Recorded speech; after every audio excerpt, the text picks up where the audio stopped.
사실 미리 제 사연을 써두었는데 이걸 보낼까 말까 많이 망설였어요.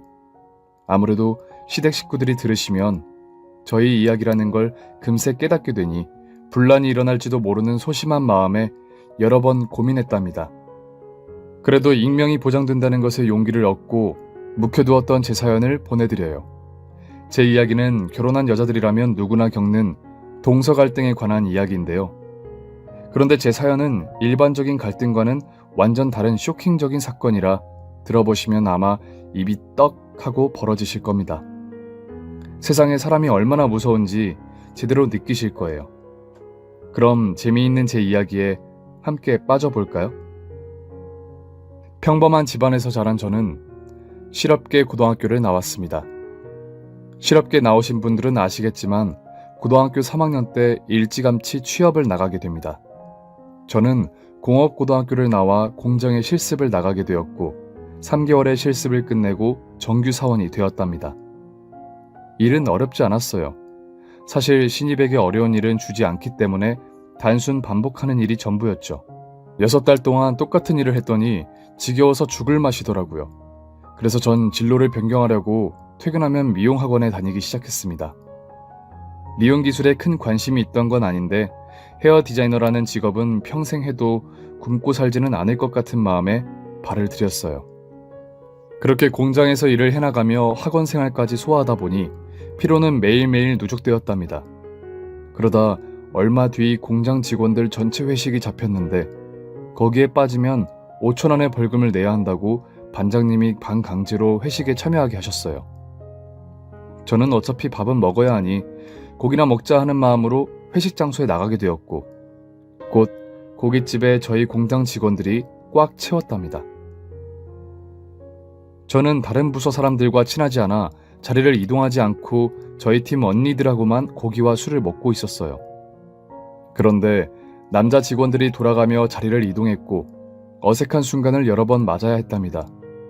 그중 저와 동갑인 20살 남자 직원이 있었는데 제 앞에 앉아서는 더 이상 자리 이동을 하지 않는 겁니다. 저는 낯가림도 심하고 민망해서 고개를 제대로 들지 못하고 구워진 고기만 먹고 있었는데 그 남자가 저에게 연락처를 알려주면 안 되겠냐고 하더군요. 제 전화번호는 왜요? 알고 싶어서요. 그러니까 왜 알고 싶냐고요. 제가 따지듯 물어보자 옆에 있던 언니들이 깔깔거리며 웃었습니다. 남자가 여자한테 번호를 묻는 이유가 뭐겠냐며 저에게 이 순둥이를 어쩌면 좋냐며 반강제로 핸드폰을 빼앗아 그 남자 직원에게 주더라고요. 그리곤 제가 원하지도 않았는데 전화번호를 교환했고 찝찝한 마음으로 집으로 돌아갔습니다.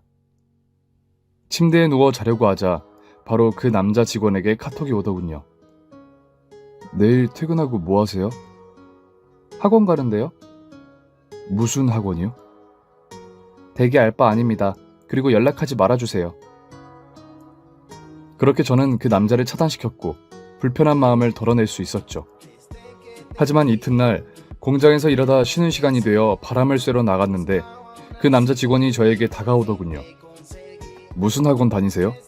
저는 가스용접 학원 다니고 있는데. 저는 귀찮아서 미용기술이요 하고 얼버무리듯 대답했습니다. 그러자 남자 직원은 카톡 차단을 풀어달라고 하며 다음에 밥 한 끼 먹자고 말하더군요. 모태솔로인 저는 이게 찔러보기식인지 진심으로 좋아하는 건지 구분되지 않았습니다. 하지만 그 직원은 매일같이 제가 일하는 공장으로 찾아와 관심을 표현했고 공장에는 저희 둘이 사귀는 걸로 오해하는 사람들이 점점 늘어갔습니다. 그런데 저도 언젠가부터 그 직원의 관심과 표현이 기분 나쁘지 않기 시작했고 몇 달 만에 데이트 신청을 허락했어요. 그리고 함께 밥을 먹으며 여러 대화를 나누었는데 미래 계획에 대한 열정이 남달라 보였습니다. 20살짜리 남자가 노후 계획까지 세운 걸 저에게 모두 읊어주었죠. 저도 참 이상하게도 그런 말에 훅 하고 넘어갔는지 그 남자가 멋지게 보였고 사귀자는 고백에 알겠다고 대답했어요. 연인이 된 저희는 공장에서 가끔 대화를 나누고 퇴근 후 각자의 학원으로 가는 길에 같이 걷는 게 일상이었습니다. 그렇게 이듬해 저는 미용 자격증을 따서 공장을 그만두고 대형 미용실에 취직했고 남자친구는 공장에 그대로 남았어요. 다만 가스 용접 자격증을 따서 더 많은 돈을 받는 부서로 옮기게 되었죠. 저희 두 사람은 본격적인 새로운 일에 적응하기 시작했고 서로의 응원을 받으며 미래를 위해 열심히 달렸어요. 그 결과 7년 동안 각자가 원하는 자리에 올랐습니다. 저는 보조를 벗어나 못하는 게 없는 헤어 디자이너가 되었고 남자친구는 용접 기술자로 높은 연봉을 받게 되었죠. 사회생활을 시작하며 만난 자리를 잡을 때까지 한결같은 마음으로 저를 바라봐준 남자친구가 너무 고마웠고 그도 역시 저에게 늘 곁에 있어줘서 고맙다고 말했습니다. 저희는 3년의 시간을 더 연애하고 30이 되어서 결혼을 하게 되었어요. 약 10년의 연애를 마침표를 찍고 부부의 연을 맺게 된 거죠. 저는 남편이 노인이 되어도 저를 사랑해주고 아껴줄 사람임을 믿어 의심치 않았습니다. 시댁과 친정에서도 저희 부부의 사이를 진작부터 알고 계셔서 별다른 문제 없이 결혼식을 올리게 되었어요. 시부모님은 저를 친딸처럼 대해주셔서 한 번도 어렵게 느껴본 적이 없었어요. 잔소리나 괜한 시집살이까지 시키려는 행동도 절대 하지 않으셨죠. 어쨌든 저희가 선택한 신혼집은 아주 작은 투룸의 월세집이었어요. 양가 부모님의 도움 하나 없이 살림을 꾸리려고 하다 보니 눈을 많이 낮추고 신혼집과 혼수를 저렴하게 드렸죠. 월세도 굉장히 저렴한 곳이라 크게 부담이 되지 않았답니다. 그렇게 남편과 맞벌이를 이어가며 돈은 계속 모아졌고 어느새 넓은 집으로 이사할 수준이 되었어요. 물론 자가는 아니고 전세로 말이죠. 그래도 나이 30 초반에 그 정도 수준에 달했으니 저희는 스스로 자랑스러웠고 대견스러웠답니다. 대학도 나오지 않고 기술 하나 배워서 여기까지 왔으니 나름 대단하다는 생각이 들었죠. 저희 부부에게는 사소한 문제도 없었고 작은 다툼 따위도 없었어요. 천생연분이 따로 없다는 말이 저희 부부를 두고 하는 말이라고 해도 과언이 아니었답니다.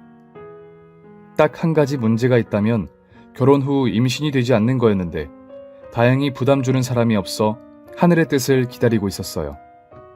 그러던 어느 날 시댁에서 밥 먹으라는 연락을 받고 주말에 남편과 찾아가게 되었어요. 그런데 그 자리에는 시부모님과 남편보다 10살 많은 아주버님 말고 웬 젊은 여자가 앉아 있었습니다. 알고 보니 아주버님이 결혼할 여자가 인사 온 거더라고요. 저와 남편은 너무 놀라고 말았답니다. 아주버님과 형님 될 여자의 나이차가 무려 17살 차이가 났답니다. 물론 아주버님이 동안이고 직업도 좋으니 가능하다고 생각이 들긴 했지만 삼촌과 조카 사이로 보이는 건 어쩔 수 없더라고요. 이야기를 들어보니 아주버님과 형님은 만난 지 채 몇 달이 되지 않았고 모임에서 만나 술을 마시고 속도 위반을 했다고 전했습니다. 이거 부끄럽긴 한데 제가 곧 아빠가 됩니다. 아버지, 엄마, 내년에 손주 보시게 생겼네요. 그 말에 시부모님은 눈을 동그랗게 뜨시고 한박 미소를 지었습니다. 시어머니는 한 번도 손주 이야기를 하신 적이 없었는데 그동안 많이 기다리신 모양이었어요. 정말이냐? 이런 경사를 들고 오다니 우리 큰아들 잘했다. 그러게 말이야. 난 둘째가 언제 애를 갖나 했는데 큰놈이 알아서 효도를 했구나. 두 분의 반응에 조금 서운하긴 했지만 저도 조카가 생긴다는 것에 기뻐하며 진심으로 축하의 말씀을 드렸습니다. 아주버님 축하드려요. 앞으로 어깨가 무거우시겠어요. 그리고 형님? 환영해요. 한 식구가 되신 걸 축하드려요. 저는 7살 어린 예비 형님에게 말했고 곧 형님의 대답을 듣게 되었습니다. 그래, 고마워. 동수는 아직 애가 없지? 꽤 나이가 있어 보이는데 서두르는 게 좋지 않겠어? 저에게 처음 한 말치고는 썩 좋은 말은 아니었죠. 그래도 어떡하겠어요? 손윗사람인데 나이가 어려도 형님 대우를 해주기로 했답니다. 아주버님과 형님은 결혼식까지 무사히 치르고 값비싼 신혼집을 마련했답니다. 나중에 알고 보니 시부모님이 많이 도와주셨더라고요. 저희 부부가 결혼할 때에는 저희가 먼저 양가 부모님의 도움을 받지 않겠다고 했는데도 서운한 마음이 생기는 건 사람인지라 어쩔 수 없었네요. 그렇게 신혼이 된 아주버님과 동서가 시댁에 들르는 날이면 저희도 같이 모였습니다. 시어머니가 한 식구가 되었으니 자주 만났으면 좋겠다고 제안하셨기 때문이죠. 그런데 7살 어린 형님은 임신했다는 이유로 주방에 얼씬도 하지 않았어요. 아무리 시어머니가 가만히 있으라고 했지만 정말 벼슬아치가 따로 없었습니다. 동서, 설거지 다 하고 수박 좀 잘라와줘. 먹기 좋게 수박 껍질 모두 벗겨내고 토막 내서 좀 가져다 줘. 네? 그걸 왜 나한테? 그리고 나 조격 좀 해야겠으니 대야에 따뜻한 물도 좀 받아와. 임신했더니 발이 너무 건조하단 말이야. 시부모님은 이 상황을 인지하지 못하셨는지 별 말씀이 없으셨고 아주버님도 당연하다는 듯이 형님 옆에 가만히 앉아있더군요. 저를 이해하는 사람은 오직 남편뿐이었습니다.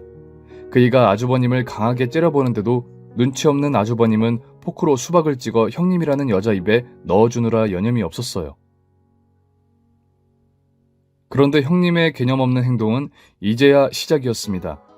얼마 뒤 아주버님이 형제와 동서가 뭉치자며 고깃집을 함께 가게 되었는데 그 자리에서 입방정을 떨더라고요. 동서, 고졸이라며. 나는 이대 나왔는데 나이 30 넘게 먹을 동안 공부도 안 하고 뭐 했어?